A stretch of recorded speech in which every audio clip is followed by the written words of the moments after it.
Hola, què tal? Soc el Dani i això és Fent el Suec.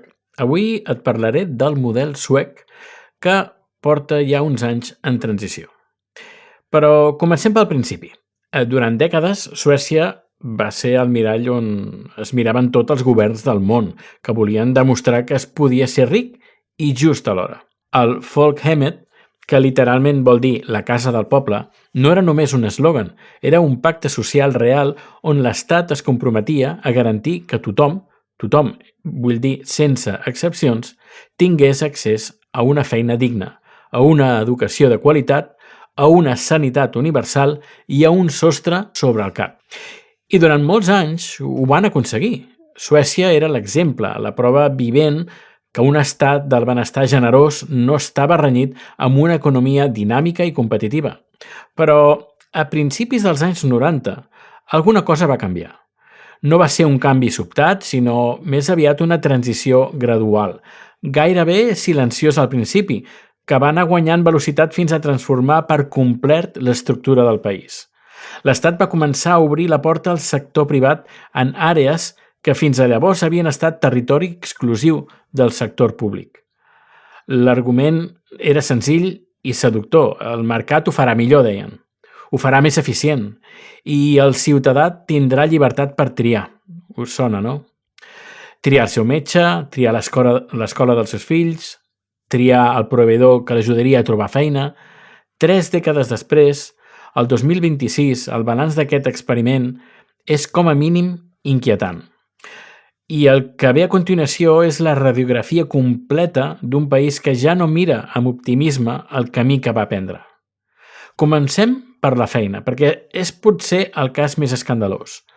L'Arbeidsformidlingen, és a dir, l'Agència Pública d'Ocupació Sueca, va ser durant molt de temps l'encarregada d'ajudar els aturats a trobar feina. Funcionava com funcionen aquest tipus d'agències a tota Europa, amb funcionaris públics que gestionen ofertes, orientaven els demandants de feina i intentaven fer encaixar les necessitats del mercat laboral amb les habilitats dels treballadors. No era perfecte, ningú deia que ho fos, però tenia una estructura clara i una responsabilitat directa davant la ciutadania. Llavors va arribar la reforma. El govern va decidir que el sistema seria molt més eficient si en lloc de gestionar-ho tot directament, subcontractava el servei a empreses privades. Així va néixer el programa Rusta-Omaka, que en català vindria a ser equipar i combinar, un sistema on el finançament públic seguia a l'usuari. L'aturat triava una agència de col·locació privada d'una llista aprovada i l'Estat pagava a aquella empresa per ajudar-lo a trobar feina. L'argument era que la competència entre proveïdors garantia la qualitat del servei. Si una empresa no donava resultats, els usuaris simplement marxarien a una altra i el mercat s'autoregularia. He de confessar que jo vaig entrar en un d'aquests programes a l'inici quan vaig arribar aquí a Suècia. El que va passar a la pràctica va ser molt diferent. Per començar, el sistema es va fragmentar fins l'absurd. L'any 2025 hi havia 220 proveïdors privats operant amb 1.101 acords de col·locació actius. 220 empreses diferents, cadascuna amb els seus mètodes, els seus criteris i els seus interessos, intentant fer una feina que abans feia una sola agència pública. La supervisió, com era previsible, va ser gairebé impossible. L'Arbeidsformidlingen, que ara ja no feia la feina directament, sinó que suposadament la supervisava, no va establir mecanismes de control rigorosos des del principi. I quan dic que no els va establir, vull dir que durant anys es va permetre que empreses amb taxes de col·locació ridículament baixes continuessin operant i cobrant diners públics com si res. Les xifres són demolidores. Mentre que els millors proveïdors aconseguien col·locar fins al 54% dels seus participants, n'hi havia d'altres que portaven anys funcionant amb una taxa d'èxit de només del 2%. Penseu-hi un moment. El 2%. Això vol dir que de cada 100 persones que passaven per les seves mans, només 2 trobaven feina. I mentrestant, l'empresa seguia cobrant del sistema. El problema de fons era que el model de pagament estava dissenyat per premiar el volum, no els resultats. Com més participants gestionaves, més diners rebies, independentment si els ajudaves de debò o no. Era un sistema esbiaixat des de l'arrel, un incentiu pervers que premiava la mediocritat i fins i tot la inacció. No va ser fins al juny del 2025 que l'Arbeidsford Midtjylland va prendre la primera gran mesura correctora en 5 anys. Va rescindir 94 acords amb proveïdors que no complien els requisits mínims, definits com un 20% de resultats ponderats en 2 períodes de mesura consecutius. 94 contractes tallats d'un cop, que afectaven 2.100 participants que van haver de ser reassignats d'urgència a proveïdors amb millor qualificació. I la taxa de col·locació mitjana d'aquells proveïdors rescindits? l'11%, molt per sota del 35% que aconseguien les empreses amb millor puntuació. Però potser el més greu de tot és que durant gairebé una dècada no es van tenir dades precises per comparar el cost dels serveis externalitzats amb els costos interns de l'agència. És a dir, es va privatitzar un servei públic essencial sense tenir cap mecanisme per saber si el nou model era realment més eficient o no. Es va fer un acte de fe en el mercat i el mercat va respondre com sol respondre quan no hi ha ningú vigilant, maximitzant el benefici propi amb el mínim esforç possible. L'any 2026, per intentar posar ordre, es va començar a integrar les dades de Skatteverket, l'agència tributària sueca, per verificar si els participants realment estaven treballant després de passat el programa. Una mesura reactiva, tardana, per intentar tancar les vies de frau i ineficiència que el model privatitzat havia obert de bat a bat. I per al 2026 l'objectiu era reduir els costos per participant un 10%, passant de 21.760 corones per participant a 19.520. Una reducció modesta per un sistema que havia malbaratat milions. Passem ara a la sanitat, que és el terreny encara més sensible. El sistema sanitari suec sempre ha estat finançat per impostos i gestionat per les 21 regions del país. Això no ha canviat. El que sí que ha canviat i de manera totalment radical és qui presta el servei. A partir del 2010, amb l'aprovació de la llei LOV, es va obligar a les regions a obrir la provisió de serveis sanitaris a proveïdors privats amb ànim de lucre. El concepte central era el Vårdval, la llibertat d'elecció del pacient. Tu, com a ciutadà, podies anar on t'atenien, en un centre de salut públic o en un privat, i l'Estat pagava la factura en tots 2 casos. L'argument, un altre cop, era la llibertat individual i l'eficiència del mercat. I un altre cop, la realitat va resultar ser molt més complicada, perquè el que va passar és que els proveïdors privats, que al cap i a la fi són empreses que busquen beneficis, van fer exactament el que fa qualsevol empresa racional. Van anar allà on el negoci era més rendible. I on és més rendible prestar serveis sanitaris? Doncs a les zones riques de les grans ciutats, on la població és més sana, els problemes mèdics són més senzills i els processos es resolen ràpidament. Un pacient amb un refredat és molt més rendible que un pacient amb una malaltia crònica que requereix seguiment continu, proves complexes i hores de consulta. Això va generar un fenomen que els experts anomenen selecció de pacients, que és un eufemisme elegant per dir que el sistema privat es quedava amb els pacients fàcils i deixava els difícils per al sistema públic. Els malalts crònics, els pacients amb patologies complexes, les persones grans amb múltiples problemes de salut, tots ells van quedar relegats. No és que el sistema privat els rebutgés obertament, no. Simplement no obria centres en els seus barris, no oferia els serveis que ells necessitaven, no els resultava prou rentable. El resultat? Doncs una sanitat de 2 velocitats. Si vius en un barri ric d'Estocolm i tens un problema menor, probablement trobaràs més centres de salut que mai i seràs atès amb rapidesa. Però si vius en una zona rural o en un barri desfavorit, o si tens una malaltia complicada, l'accés als serveis no han millorat gens. De fet, han empitjorat, perquè els recursos s'han redistribuït cap on el negoci és més rendible. I mentrestant, un 34% dels ciutadans d'Estocolm amb baixos ingressos declaren que no poden fer front a les taxes de consulta mèdica, tot i que paguen religiosament els seus impostos per mantenir un sistema que, en teoria, és universal. Però hi ha una cosa encara pitjor que la desigualtat de l'accés, que és l'enginyeria fiscal. Molts dels grans proveïdors privats de sanitat a Suècia són propietat de fons de capital risc, i aquests fons han desenvolupat mecanismes sofisticats per desviar els beneficis generats per la sanitat pública cap a paradisos fiscals. Com ho fan? Doncs una de les tècniques més habituals és la dels préstecs interns amb tipus d'interès inflats.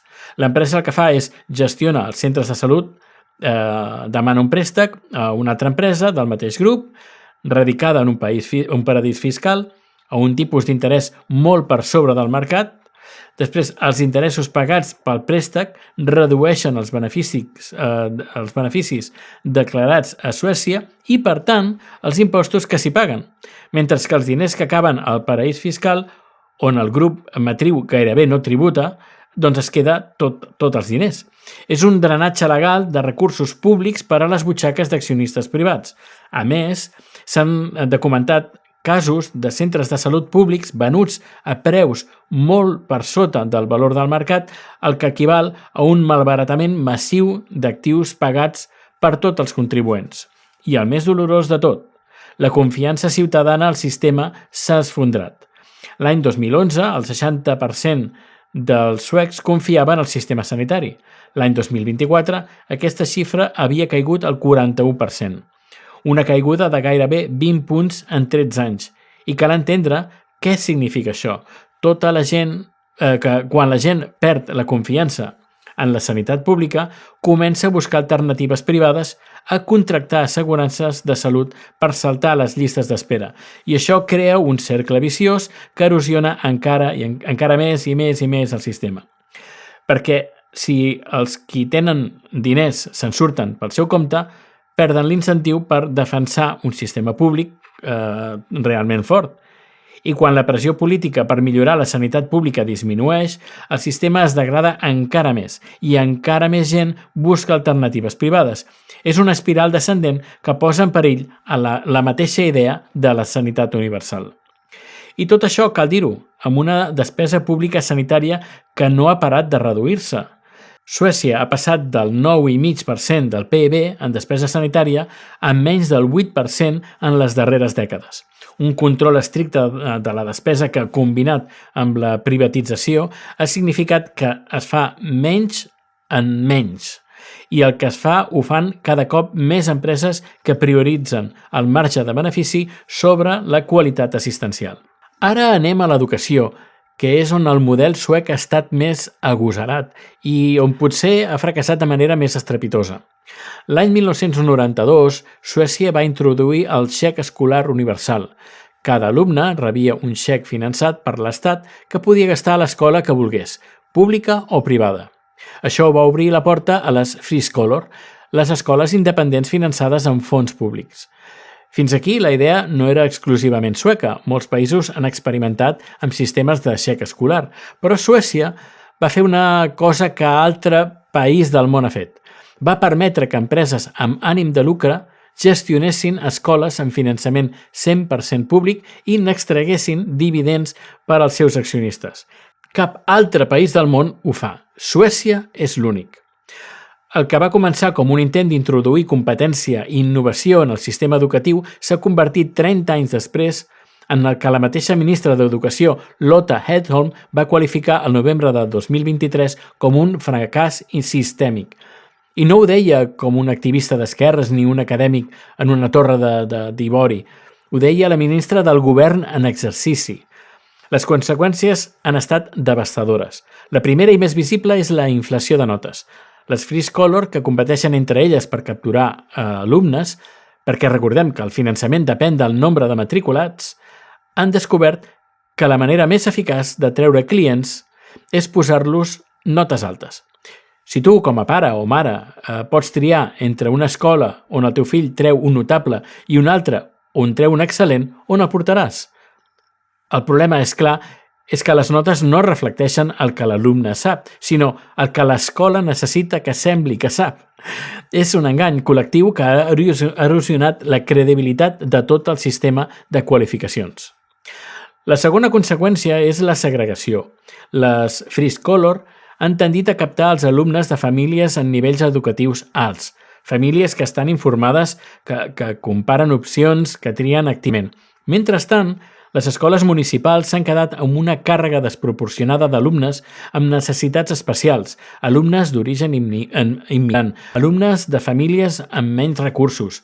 L'escola, que a Suècia havia estat l'espai per excel·lència on nens de tots els orígens es barrejaven i aprenien junts, s'ha convertit en un factor de separació social. L'ascensor social funciona cada cop menys perquè el punt de partida ja no és el mateix per a tothom. La tercera conseqüència, estretament lligada a les altres dues, és la retallada de recursos.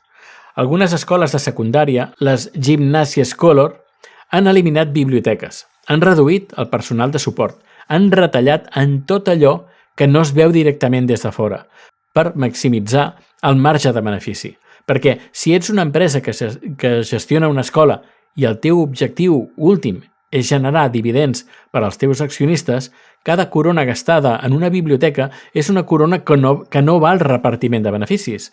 I els efectes es veuen en els resultats acadèmics. Suècia ha caigut en els informes internacionals de lectura Pearls, passant de 555 punts a 544. El govern ha reaccionat amb un gir històric, ha anunciat plans per limitar dràsticament l'extracció de beneficis de les Free Scholar. Ha imposat reforços dels exàmens nacionals i sancions per a les escoles que inflin notes. Ha revisat els criteris de selecció per prioritzar la proximitat geogràfica i reduir la segregació. I en una mesura que sembla gairebé simbòlica, però que diu molt de fins on han arribat les coses, ha invertit 685 milions de corones l'any 2023 per comprar llibres de text físics per a les escoles, en quantitats similars previstes per al 24 i el 25. El retorn als llibres de text i la reducció de la hiperdigitalització que s'havia imposat en els darrers anys és un reconeixement implícit que la innovació pedagògica no consisteix necessàriament en posar una pantalla davant de cada nen. I ara parlem dels trens, perquè si vols un exemple perfecte de com la fragmentació pot destruir un servei, no cal buscar més enllà del sistema ferroviari suec. Suècia va ser pionera en la liberalització dels trens a Europa. Va separar completament la gestió de la infraestructura, és a dir, les vies, les senyals o les estacions, de l'operació dels trens. La infraestructura va quedar en mans de Trafiksverket, l'agència estatal, mentre que l'operació es licitava a empreses privades. L'argument era el de sempre. La competència milloraria el servei. La realitat ha estat un trencaclosques impossible. El cas del metro d'Estocolm i els trens de Rodalies, els Pendeltåg, ho il·lustra perfectament. MTR, una empresa amb seu a Hong Kong, va ser durant anys l'operador principal, però el seu servei va ser tan desastrós, cancel·lacions constants, falta de personal, incompliment reiterat dels estàndards, que va haver d'abandonar el contracte dels Pendeltåg l'any 2024, pagant una multa d'uns 20-100 milions de corones a l'autoritat de transport de la regió d'Estocolm. 800 milions de multa. Només en els trens regionals, els Mälartåg, es van registrar més de 6.100 sortides cancel·lades l'any 2022 sota la gestió de MTR. 6.100 trens que no van sortir.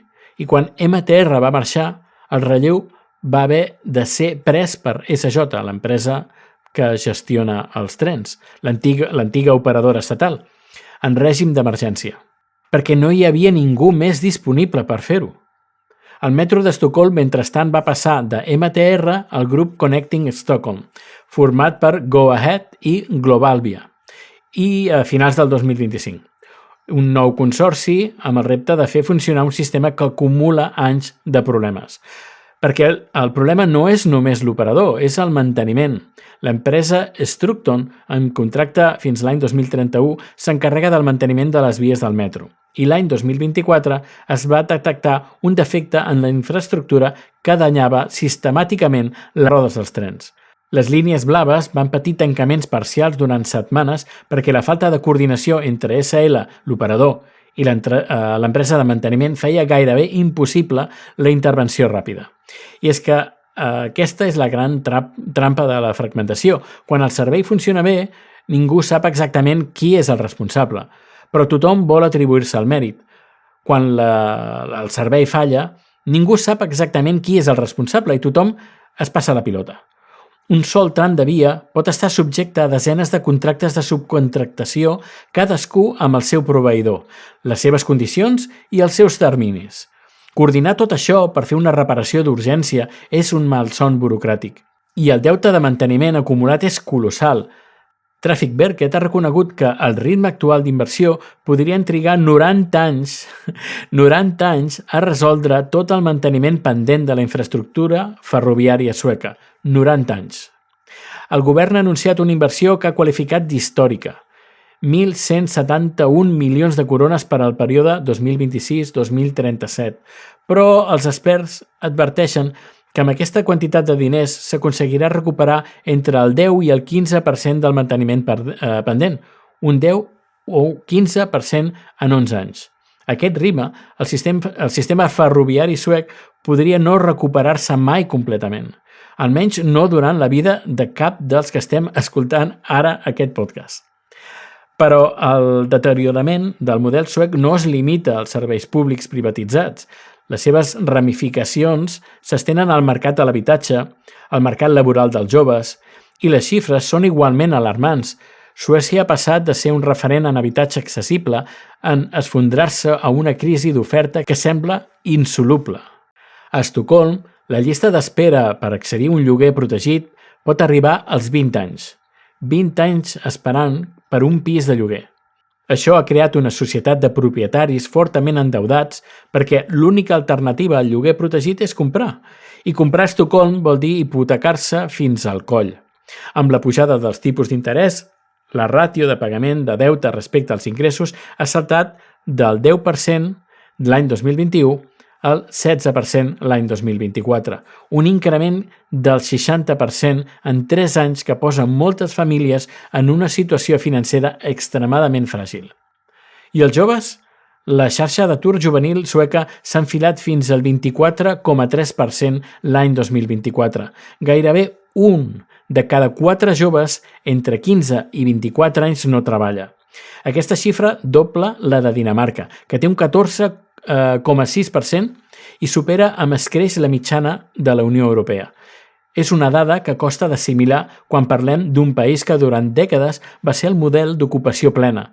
Les proteccions laborals tradicionals sueques són el principi del Sist in, First out.